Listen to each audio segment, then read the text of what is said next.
Want to make a podcast? Spotify's got a platform that lets you make one super easily, then distribute it everywhere and earn money, all in one place for free. It's called Spotify for Podcasters, and here's how it works.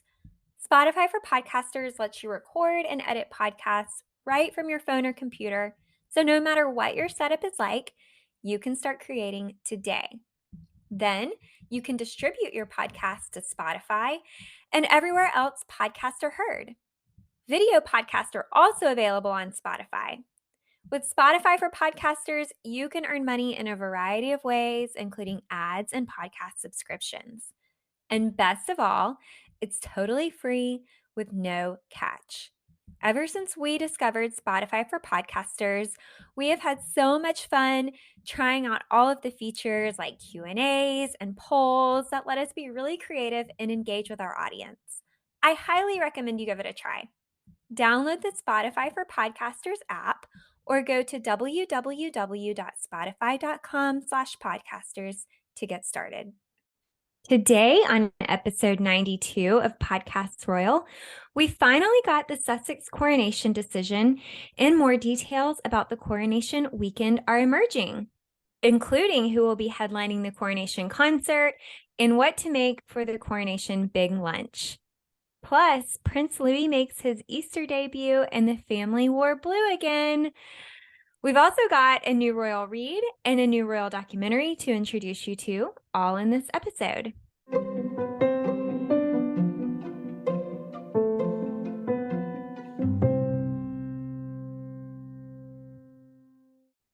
Welcome back to Podcast Royal. Rachel, we've got a lot of updates to talk about today. Let's jump in and get started. Yeah, let's do it. But I wanted to take a moment before we get into the royal rundown to read a very kind listener review. We really do love these listeners. If you want to give us a 5-star rating and leave a kind review like this, you just don't know how much it makes our day. And we love the kind DMs as well. So this is from Lisa LR, who titled her review, "They Do Their Homework." We do, actually, as a matter of fact. She writes, "The hosts do their homework. That's appreciated, as is the fact that they don't worship the Sussexes. We don't worship anybody but Jesus. So just saying, back to you, Lisa. I also like the fact that they're not goofy and silly. Well, Lisa, you're sometimes not here for for our recordings because we do sometimes bust into giggle fits. Back to Lisa. They take their subject matter seriously, a good, balanced effort. Well, thank you, Lisa. It really does mean so much. And that made my day, and I'm sure it made your day too. Yes, it did. I was just laughing to myself listening to all your commentary about that, and she's probably regretting leaving that review now. Well, look, I'm just glad that we come across as somewhat professional because we're not like, well, I guess, am I technically now a professional royal commentator? I mean, I think you I get are. paid to do this 40 hours a week. So I guess maybe I am a professional now, but heretofore we are not professionals. We just like the royals. So, but we're just people just like you, and we just love the royals just like you. But anyway, we do have a bit to get into, and a lot of it is coronation related. But before that, let's talk about Easter. So let's jump into the royal rundown. Yeah, so since we last recorded, we saw the royals out for their Easter Sunday walk to church. And this year, for the first time, Prince Louis was able to join the family. So we were all really excited for that. We also had our famous trending royal color, like I mentioned at the top of the episode. So the king and queen, as well as the Wales family, were all in blue. And I actually asked our followers on Instagram if they had noticed this recent trend, and most people agreed with me and felt like it sort of seems like some official color of the royal family Mm-hmm. lately. Mm-hmm. So, I mean, I know you noticed it, Rachel. Oh yeah, absolutely. I mean, how could you not? I mean, we've been talking about this on the episode on the show for a few episodes now. Now, I will say that the Wales, back when they were the Cambridges last April or last Easter, I should say, I don't remember when Easter was last year, but they wore blue then too. Catherine, I'll take one from you, Jessica, and call her Catherine and not Kate. Catherine wore, I think more of like a baby blue color, a robin's egg blue color, if I'm not mistaken. And now she was out in royal blue. Maybe that's the point, is that royal blue. But yeah, I mean, this is not a coincidence. Well, And I think When we first started noticing it was last year because we talked about it during the Jubilee as well. Yes, we did. We did because yeah, you're right. And so it's just, I mean, this is not a coincidence at this point. Actually, spoiler alert, I am working on a story about this exact thing because there's just no way that this is not a coincidence of some, it's not a coincidence at all, I don't think. Well, let's dive in a little bit more. So, Catherine's look was not at all what I was expecting for Easter morning. She was in a rewear of a Catherine Walker coat dress in, like you said, this royal blue color. She had a matching hat and clutch. And I know you also spotted this, Rachel. Um, a lot of people were saying she was showing off her rebellious side because she was rocking bright red fingernails. And we have heard for so long that, the late Queen Elizabeth did not like bright or dark colored nails. She really preferred that faint polish. And so we haven't seen Catherine in a bold nail color like this until now. I'm curious what you thought of her look. Well, she looked beautiful. I loved the color. I don't mind the blue, but at some point it's going to get overkill because Her Late Majesty wore such a rainbow of colors, so many different colors all the time. But at a certain point, we're going to tire of the blue. I'm not there yet, but I'm just saying it's going to happen. But let's talk about the nails for a minute. So I think a real misnomer and misconception is that it's some kind of royal protocol that royal women do not wear color on their nails. Now, I would find it incredibly creepy if in Buckingham Palace somewhere there was a big, thick protocol book that told women what they can and can't wear on their nails, on their bodies, or whatever. I don't think that exists.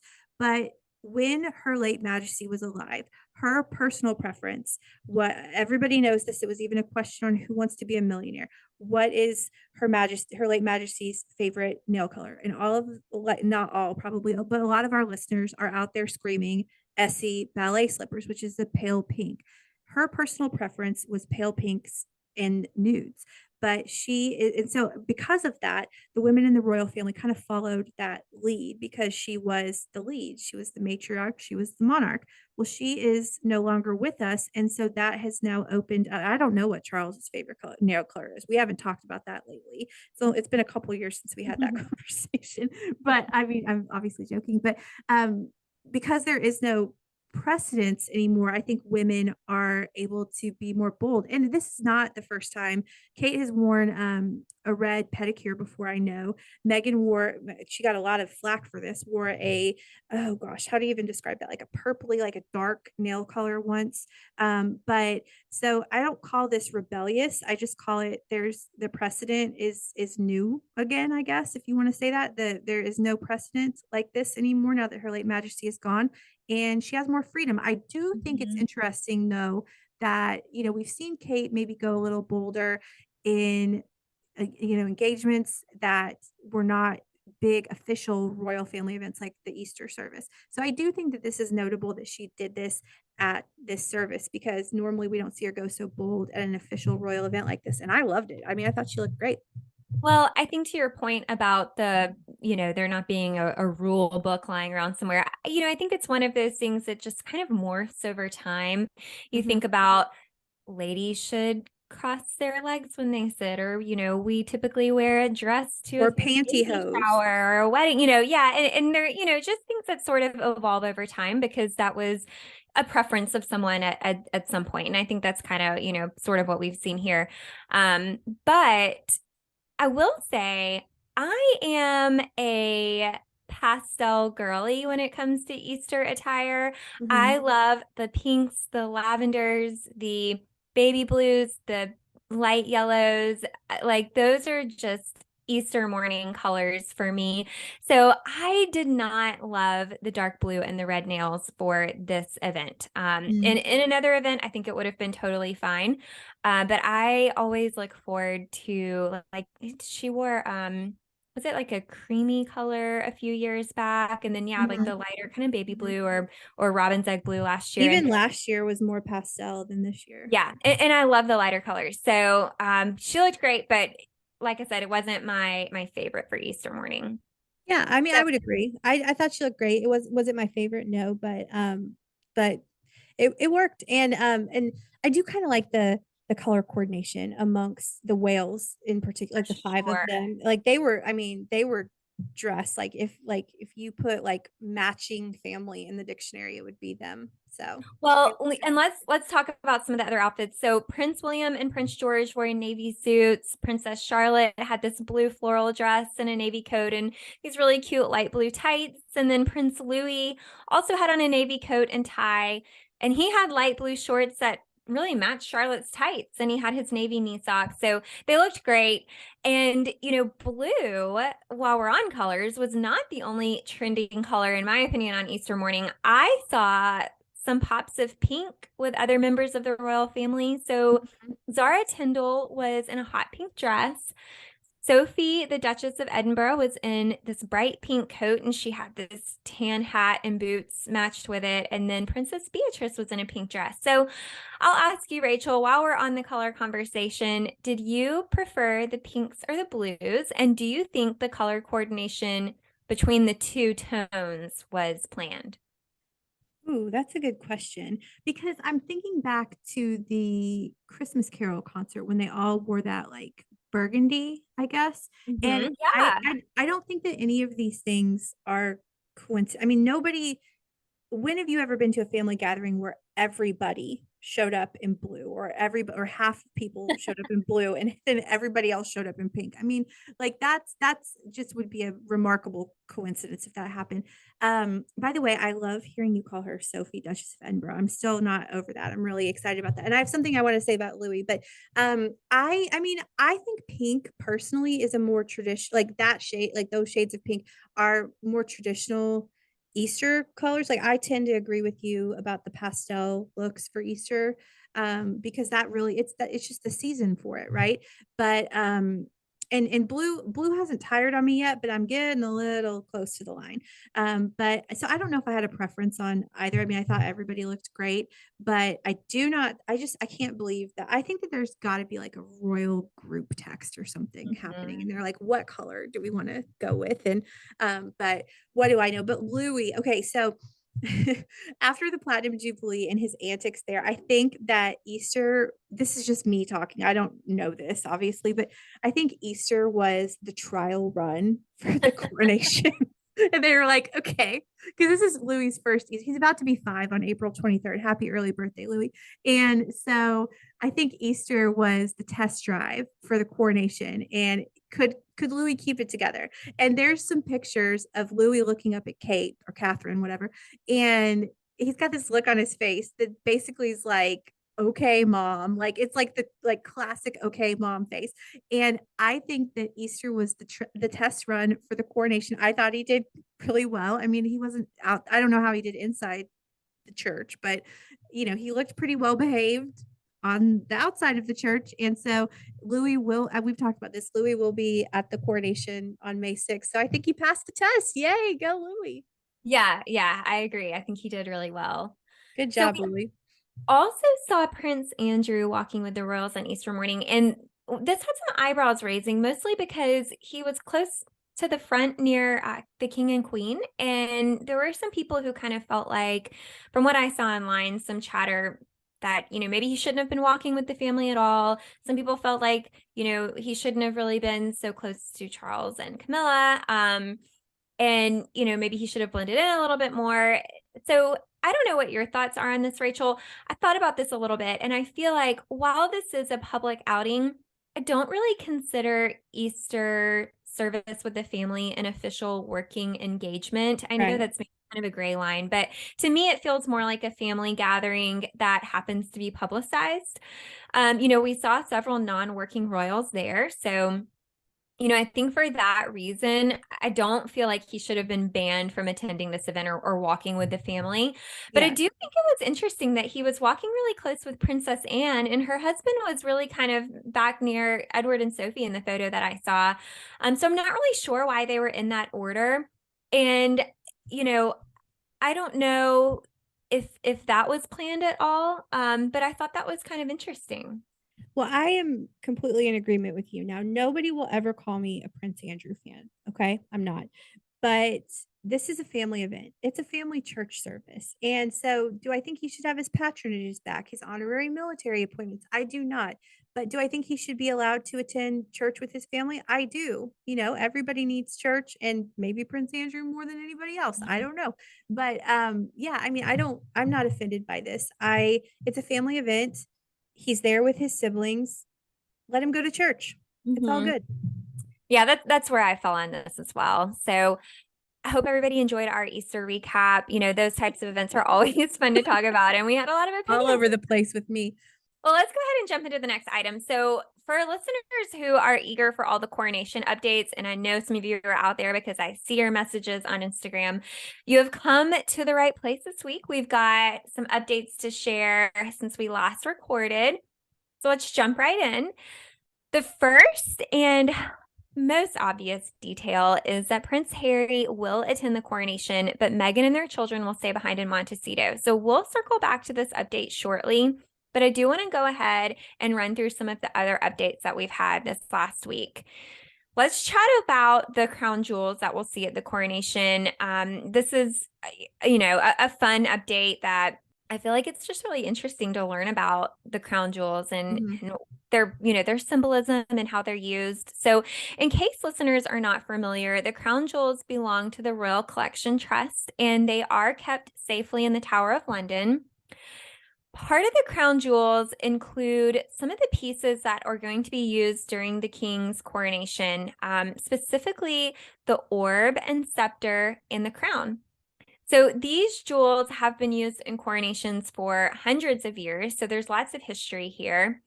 And we'll break down each one a little bit. So the orb is a hollow gold sphere. It's got a cross standing on the top, and it's decorated with hundreds of stones, including diamonds, rubies, emeralds, sapphires, pearls.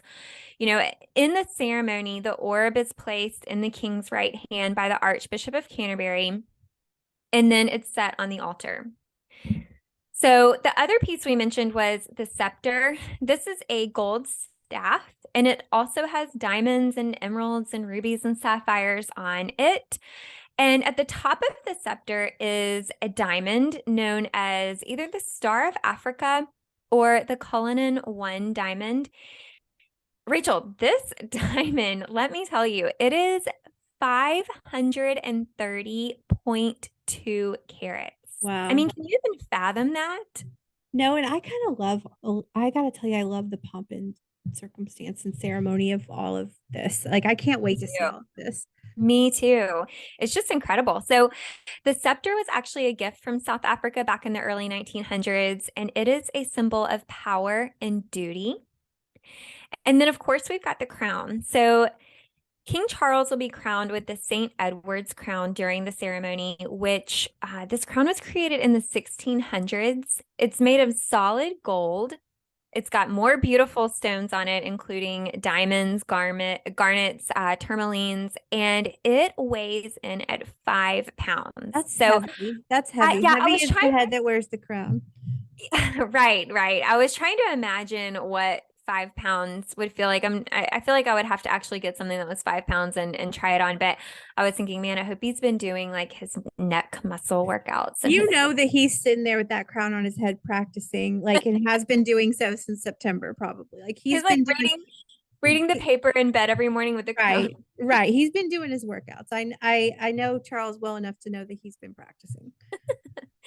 So we'll also see the king and queen riding in some really beautiful coaches for this event. First, we'll see them riding to Westminster Abbey in the Diamond Jubilee State Coach, and then they'll return to Buckingham Palace in the Gold State Coach.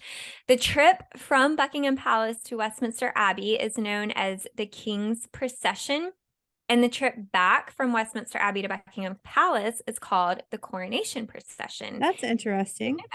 Yeah, I think it's interesting how they have so many names for things. I don't know how they keep up with all of that. Mm-hmm. Mm-hmm. And if you are familiar with the coaches, you'll recognize the ones that we're talking about because we've seen them in the past, at either other events or pictures online. But the Diamond Jubilee State Coach is a black coach with gold wheels. It's got a gold crown on the top.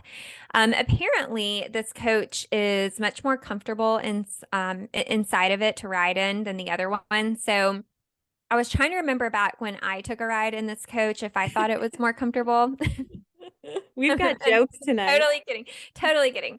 Um, no, it's newer than the Gold State Coach, which is 260 years old. So, I'm assuming with the newer models, they get better technology. And so they wanted half of their trip to be a more comfortable ride. I think if But I'm not mistaken, that Her Late Majesty or somebody called the Gold State Coach a brutal ride. Like that's a tough ride. So I mean yeah, it's worth it. But that's a 200, as you said, 260-year-old coach. well, and that's what it sounded like. I was reading about it online, and it might have been, I can't remember if it was Queen Victoria who wasn't a big fan of it either. So the Gold State Coach is, I mean, it's clearly much more grander of the two when you look at it, and it is gold. I mean, the whole thing is gold. It's been used in every coronation since William IV in 1831. It takes 8 horses to draw this coach, and it only moves as fast as a walking pace. So, I mean, that's a pretty slow ride. Mm-hmm. And while it is really heavy, it's not made of solid gold. I mean, I can't imagine how expensive that would be, but Mm-hmm. it's made of what's called gilt wood, which is actually wood with a gold leafing over it. The interior is upholstered with velvet and satin, and the panels on the exterior have paintings of Roman gods and goddesses. Then over every wheel is a gold triton, and there are cherubs at the top, and each of the cherubs represents England, Scotland, and Ireland. So I enjoyed learning about that. That was great, Jessica. Like that's so much that I didn't know, and I'm about to know all this because I'm about to write about it. But so many interesting facts. There's so much history here, and even if you do not like the Royals, which why would you be listening to our podcast if you didn't? But even if you don't, the history of this is so fascinating. Absolutely. I think it's just going to be so much fun to see. I agree. I can't wait. And so soon, less than 3 weeks now. So it's coming. Like, I just remember when it was months and months and months away. And now it's coming so quickly. Like, by our next episode, when our next episode comes out, the coronation will be in 3 days. Just put it that way. So I can't wait. And by the way, new change coronation chicken, no more. The first official recipe for the coronation big lunch on May 8th has been released, and it is a dish I love, but honestly was not expecting for this. It's Coronation Quiche. So I'm wondering what you think of this choice. I have to tell you, was not expecting quiche. Well, I love quiche. It is a good quiche is always fun. So I actually was really excited to see this. I know there are some people on Instagram who were saying that they were planning to make it, and I did find the recipe online. Mm-hmm. Some of the ingredients were a little unexpected in this quiche, and I know you're about to read them out, Mm-hmm. but I would be curious to try it. So I might actually make it as well. Well, we should. And so the recipe is online, and the dish features spinach, broad beans, and tarragon. The recipe calls for homemade or store bought, in my case, always store bought pastry dough tucked into a tin filled with beans, cheddar cheese, spinach, and tarragon. The tart is then topped with a liquid mixture of milk, cream, eggs, herbs, and seasoning, and then it's baked to the crispy gold that you see in all the pictures. The vegetarian quiche can be served hot or cold with a green salad and boiled new potatoes. And I'll tell you what, that actually sounds fantastic. And now I want quiche. Now my stomach Well, is and think grumbling. about how perfect is quiche with a nice cup of tea. I Mm-hmm. mean, it's Yeah. like the whole Yeah. British experience. Yeah. I can't, maybe I'm wrong, but I don't think of quiche as being an especially British food, but maybe it is. I don't know. But I I think haven't it's had I quiche. think it's more French. Yeah, yeah, exactly. I haven't had quiche in a while, and now I really want it. So, I'm into it. So the ceremony, as we all know, is May 6th, which is Saturday. The big lunch is May 8th, which is Monday. And in between that is May 7th, Sunday. We were a little worried about the coronation concert at Windsor Castle because it seemed that so many acts were declining. Ed Sheeran, Adele, Spice Girls, Harry Styles, on and on. But the headliners, this is interesting, are actually two American acts. Katy Perry and Lionel Richie. Andrea Bocelli, the British pop group Take That, and others round up the lineup. I heard Kylie Minogue was going to perform, but then I didn't see her in name in the article I read. So I don't know if she's no longer. I don't know. We've heard rumors that Bette Midler is performing at the concert, but she is not actually. So that's unfortunate. But I'm really excited for this show. I'm wondering what you think. It's an interesting lineup. It Not what really I is. would have expected. I don't know what Katy Perry's gonna do up there. Like she can be very bold and like brash in her performances as she has every right to be. But we'll see what happens. But yeah, Yeah, I think this is going to be it's very diverse. Like when I think about like now that you say that, it's like it's very it's a very interesting mix. it will be an interesting concert. I'll be curious to see which songs they choose. And Mm-hmm.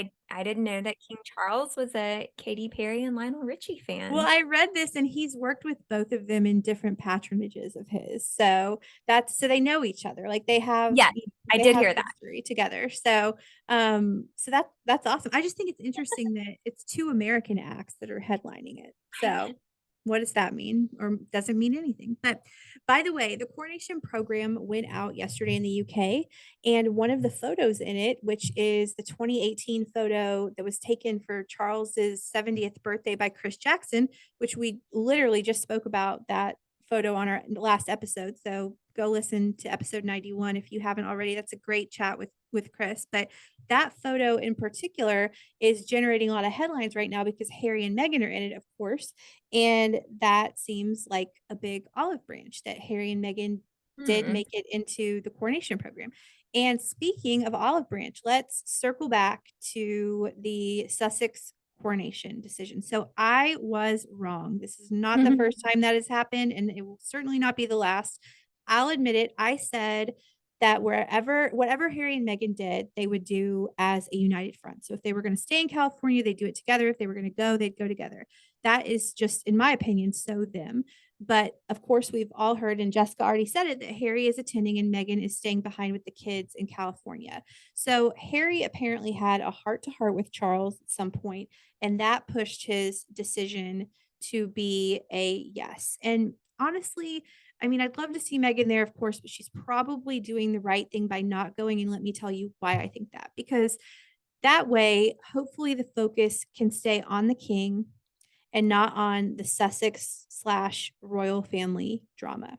Plus, it is Archie's birthday, and I have heard that this is going to be like the most exhausting day of Harry's life. Harry is going to try and do it all, and he's going to attend the ceremony, which if I'm not mistaken, is at 11 a.m. London time, and then immediately board a commercial, and it's like underscored that it's a commercial flight, not private. Okay, we get it. Back to LA to catch Archie's birthday party that evening. So that's going to be like the biggest whirlwind day of jet lag. And I've also heard that Harry will be staying at Frogmore for the final time when he is in the UK. I do want to note here that the RSVP came out. Now, that's not saying that like they gave the RSVP on April 12th, but the RSVP came out 9 days after the April 3rd deadline on April 12th. So, any thoughts on that? Well, you and I were both wrong because I do recall a few episodes back, we did predict that they would be there together or not be there at all. And that prediction was wrong, as you said. Mm-hmm. But I don't think we're the only ones that got that wrong. I think a lot of people kind of felt that because we do see them together a lot. And I do agree. I think, this is probably the right choice for Harry to go and be there, even though Meghan and the children are home. I think this is a huge day for his father. And, Mm-hmm. this is one of those things where you put your differences aside and you show Yeah. up and you go there to support your family because at the end of the day, no matter what, you're family and you love each other despite your challenges. So one thing that does seem a little odd to me though is this around the world trip in one day to make it back for Archie's birthday. I still don't understand the need to have a party on his actual birthday. I mean, in real life, this does not happen. How many times have you had a school function on your birthday or, a holiday or it coincides with something else and so you've got to have your party on the weekend or, at another time. So that just feels unnecessary to have the added pressure of having to travel around, all the way back to your country like that. I mean, I Mm-hmm. don't understand why they couldn't have pushed the birthday party to a different day. Well, and But Archie's 4, he doesn't know the difference between right. Saturday, May 6th and Sunday, May 7th, or, Tuesday, May 9th or whatever it is. So, yeah, I mean, I agree. But hey, look, I'm just happy Harry's going to be there because this is a once in a lifetime for all of us, unless we were alive in 1953 event. And you can't replicate it. There's never going to be another chance to be there for your dad like this. And truthfully, this is the biggest, you know, royal event of until probably his father dies, which may be in the long distant future. And so I'm really glad that he is going to be there. And I just don't think that any family rift is worth missing something like that of your dad's. I don't. So I'd also like to know how you think the social interaction will be between Harry and the rest of the family, who, to my knowledge, he has not faced in person since Spare came out. So this is going to be the first time that he's in the same room with Camilla, for example, and possibly Charles and definitely William and Kate and everyone. So, how do you think that's going to go? Well, this is a very formal event, and I do think the rest of the family is going to be putting on their respectful faces and, in an effort to honor Charles and his day. I don't think the interactions will be any more than, a polite gesture, a smile, standing by someone, like they'll put up with it, they'll go through the motions. And remember, he's not expected to be on the balcony, which is normally where I think we would see them be chatty and smiley and interact together.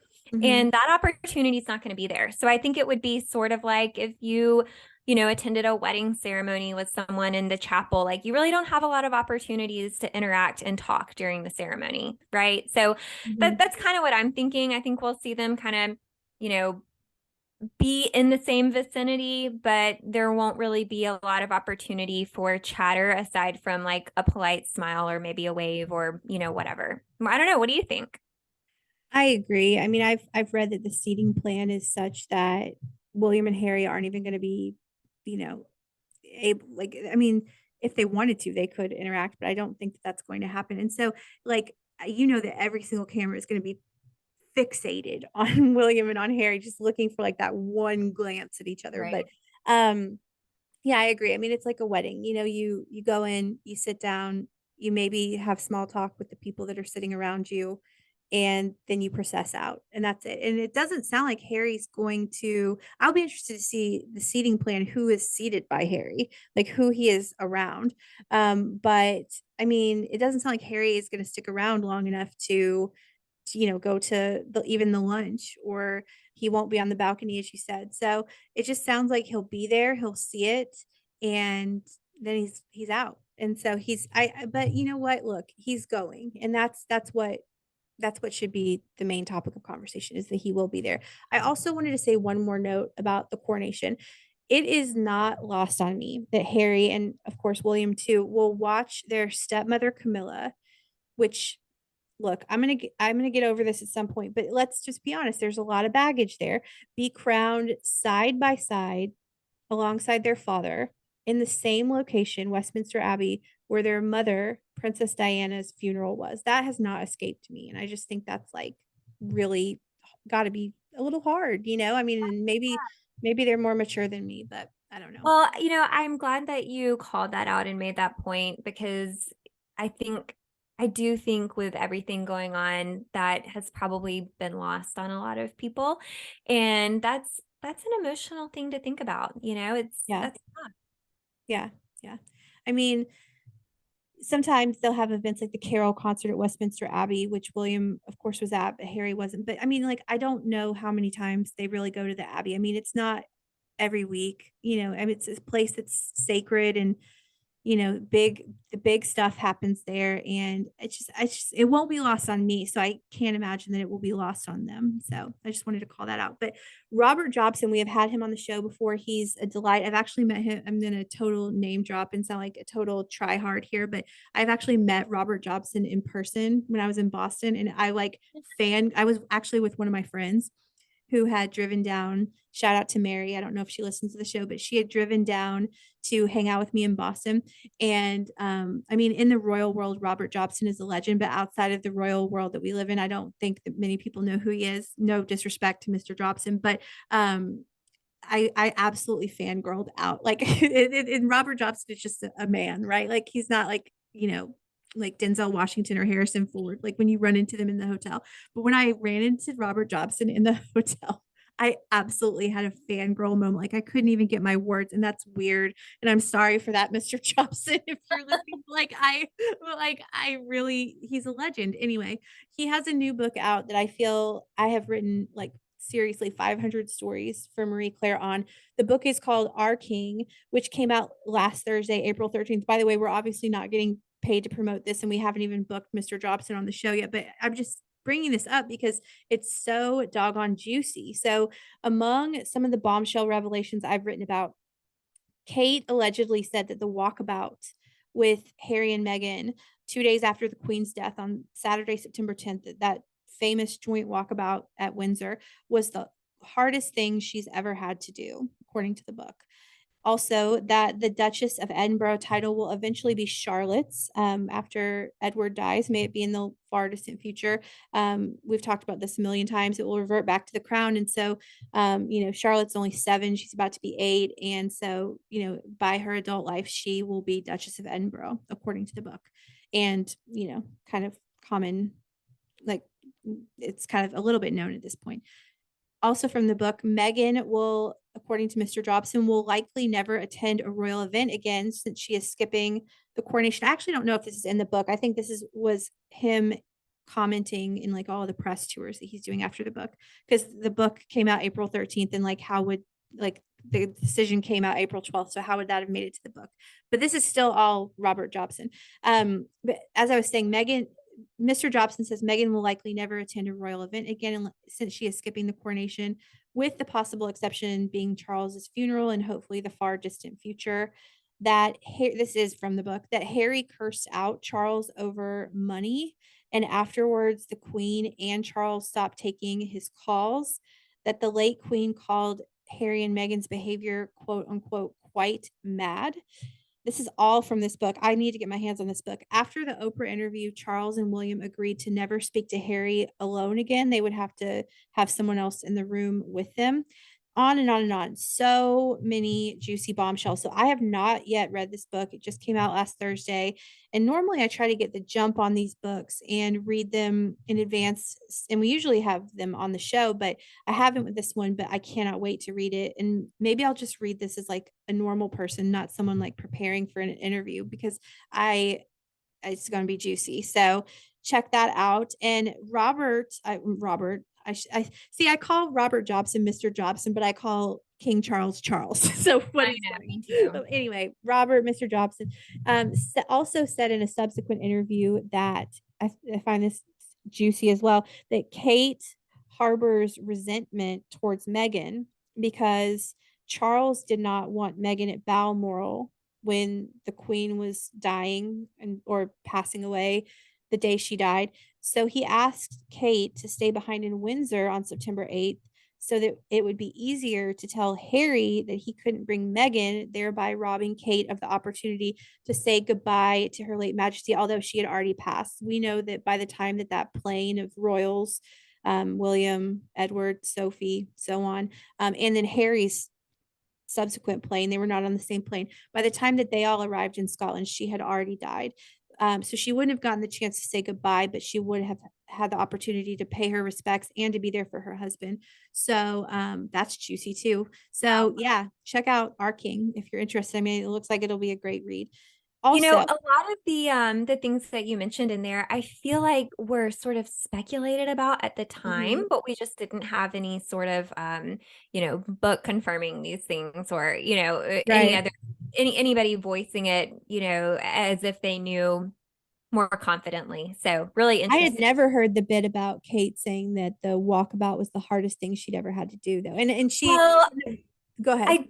I had not heard that either, but it was pretty apparent it was difficult for her at the Yeah, and time. by the way, we should clarify that Mr. Jobson writes that it's not the hardest thing she had to do because it was so sad about the queen, although it was, but she meant that they had to interface with Harry and Meghan. That was the implication there. Well, and I think too, it's not even just that, but I think there's the layers of having to Yeah. show up and do something when the relationship is so strained, and the things that you've been accused of and have been said about you, and you have to keep your mouth shut about it. I mean, that's tough. Yeah, it is. Although Kate, if that is the hardest thing you've ever had to do, then I need you to get out of the palace and come live life. Because I mean, like, I'm I sure. don't know. I give her a pass on this because, all the world's eyes were on her, and I can't imagine what that had to feel like. I think that was probably pretty tough. I'm not downplaying it, but I mean, if that's the hardest thing that someone has to do is go on. Anyway, I digress, whatever. But to each their own, everybody's got their own journey. But there is also a new documentary coming out on April 20th, which is in 2 days from the day this episode comes, or no, I'm sorry, one day from the day this episode comes out, called The Real Crown Inside the House of Windsor. And one of the bits from it that I found really interesting is that Queen Elizabeth denied her uncle, King Edward VIII, or by then the Duke of Windsor, or David, colloquially, his dying wish to grant his wife Wallis an HRH title. So Queen Elizabeth said no, and it apparently broke his heart, and he felt that it was a slap in the face.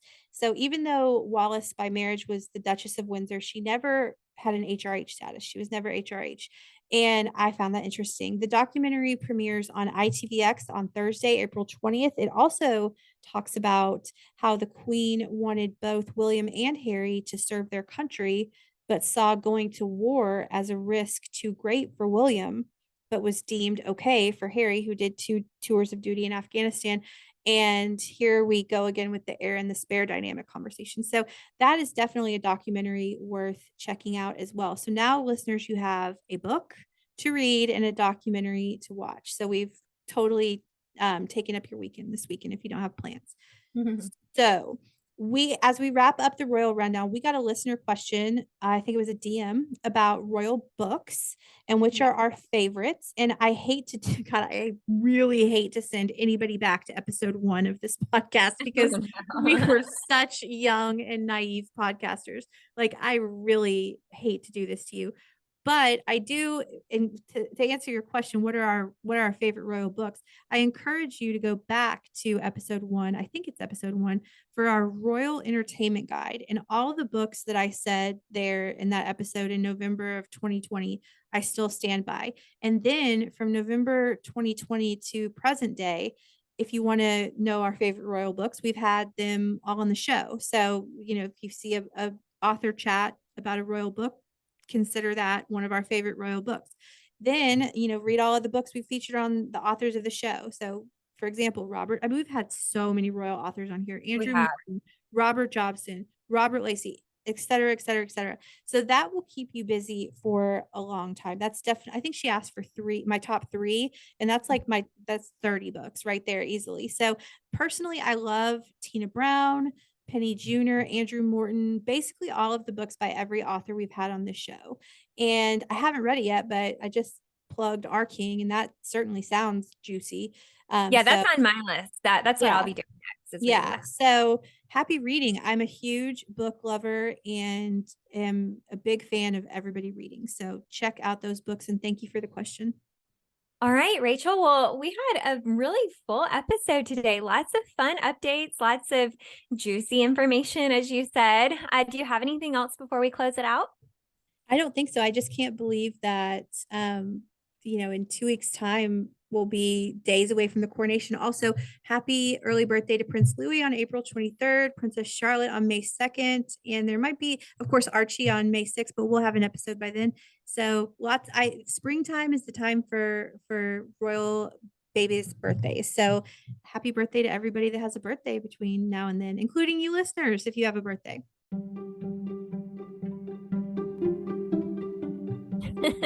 Happy birthday. And we are hoping everybody has a great rest of your week. Always remember to send us a DM if you have any questions on Instagram, or you can email us.